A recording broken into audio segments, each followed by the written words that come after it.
Salam alaikum à toutes et à tous. Heureux de vous retrouver sur la chaîne.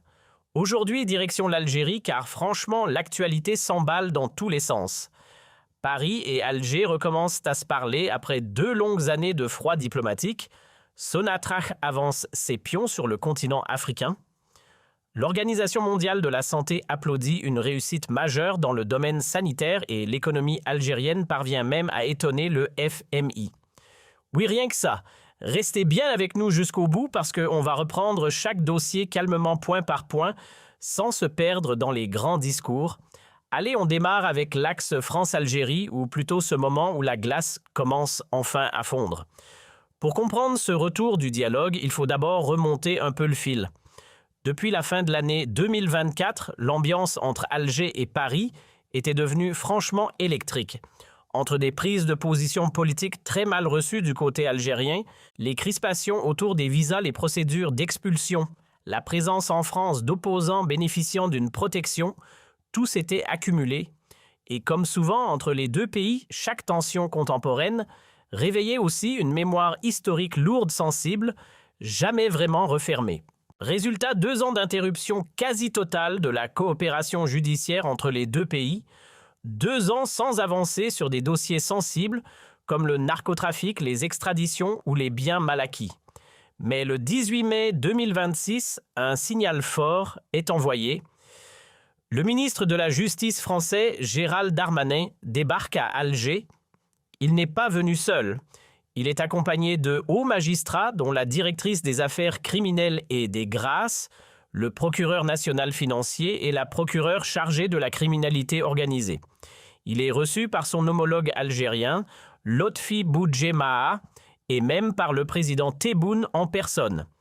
Le message est clair, on veut tourner la page. Résultat de cette visite, les deux pays actent une reprise concrète de leur coopération judiciaire. Une délégation de hauts magistrats algériens doit se rendre à Paris début juin. Les dossiers évoqués sont multiples. La DZ-Mafia et le narcotrafic, sujet brûlant pour Paris. Les biens mal acquis, priorité d'Alger, les extraditions dans les deux sens, et le cas du journaliste français Christophe Glaise, détenu en Algérie depuis plusieurs mois. Darmanin a aussi posé ses limites clairement. La France ne livrera pas les personnes ayant le statut de réfugiés politiques.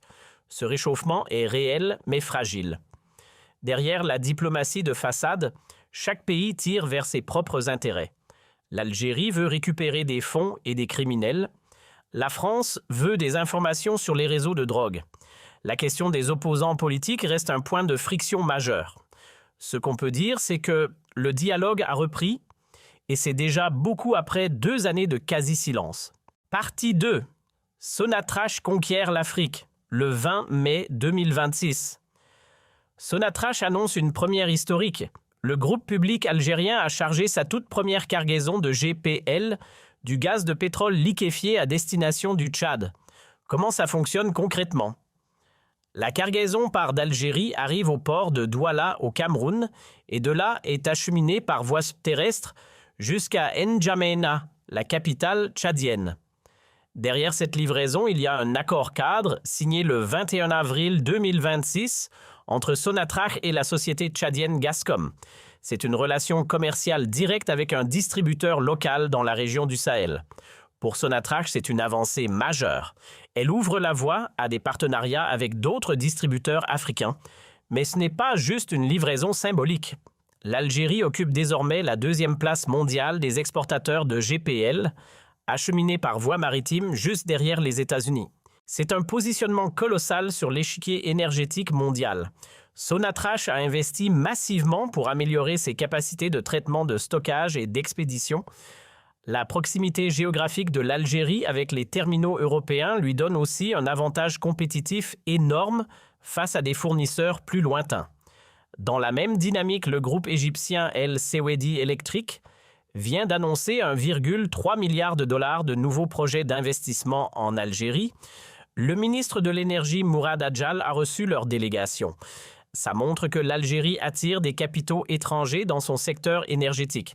Le président Tebboune l'a dit clairement, l'objectif est de dépasser les 400 milliards de dollars de PIB d'ici 2027, La percée africaine de Sonatrach s'inscrit directement dans cette vision. Partie 3, l'économie. Ce que dit le FMI, le Fonds monétaire international, l'a confirmé. La croissance de l'Algérie est attendue à 3,8% en 2026.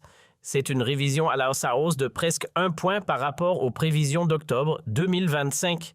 En pleine turbulence mondiale, ça mérite qu'on s'y arrête. Le PIB devrait atteindre 317 milliards de dollars en 2026 contre 285 milliards en 2025. Cela place l'Algérie en tête des économies du Maghreb et au 4e rang en Afrique. 2 moteurs principaux tirent cette croissance. D'abord, les hydrocarbures. La demande internationale de gaz naturel reste forte, notamment en Europe, qui cherche à s'affranchir du gaz russe. L'Algérie en bénéficie directement. Ensuite, les secteurs hors hydrocarbures, les industries minières manufacturières et les services progressent de plus de 5%.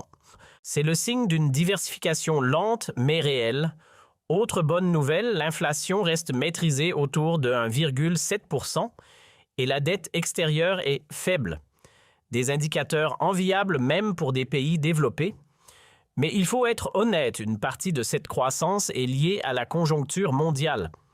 Les tensions géopolitiques au Moyen-Orient font monter les prix du pétrole et du gaz, ce dont l'Algérie profite. Certains économistes parlent d'une rente de guerre. La vraie question, c'est est-ce que ces recettes sont utilisées pour transformer durablement l'économie, créer des emplois pour les jeunes et développer les secteurs productifs. C'est le grand défi des prochaines années pour l'Algérie. Partie 4, victoire sanitaire, l'élimination du trachome. Le trachome, c'est une infection bactérienne des yeux. C'est la principale cause infectieuse de cécité dans le monde. Et pendant des décennies, c'était un vrai fléau en Algérie, surtout dans les régions sahariennes. Au début du XXe siècle, la situation était alarmante. Entre 1912 et 1955, plus de 90% de la population dans certaines zones du Sud souffrait d'inflammation trachomateuse. Une catastrophe silencieuse qui touchait des générations entières. Le combat institutionnel contre cette maladie commence dès 1909 avec la création de l'Institut Pasteur d'Algérie.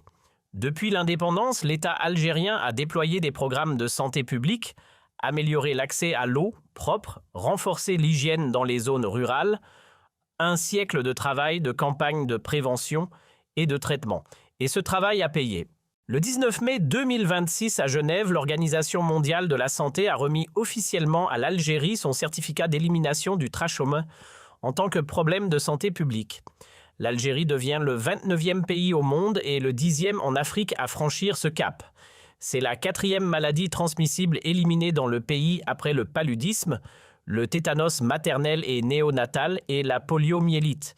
Le directeur général de l'OMS a salué ce succès comme un triomphe historique qui relie le passé, le présent et le futur de la santé publique algérienne. Au-delà de la fierté nationale, cette victoire a des conséquences concrètes. Les ressources mobilisées contre le trachome peuvent maintenant être redirigées vers d'autres priorités sanitaires et l'Algérie renforce sa crédibilité dans les partenariats internationaux de santé. C'est aussi un message fort quand l'État et les populations s'organisent. Sur la durée, des maladies millénaires peuvent être vaincues. Voilà pour cette revue de l'actualité algérienne de mai 2026. On a vu 4 sujets importants aujourd'hui. La France et l'Algérie reprennent leur coopération judiciaire après 2 ans de crise, un réchauffement réel mais à surveiller. Sonatrach étend sa puissance énergétique vers l'Afrique avec une première livraison au Tchad et le statut de numéro 2 mondial du GPL maritime. Le FMI confirme une croissance de 3,8% et un PIB de 317 milliards de dollars. L'Algérie s'affirme comme locomotive économique du Maghreb. Et enfin, victoire historique en santé publique, l'OMS certifie l'élimination du trachome, un siècle de combat couronné de succès. Si vous avez aimé cette vidéo, likez, commentez et partagez. Abonnez-vous pour ne rater aucune mise à jour sur l'Algérie. On se retrouve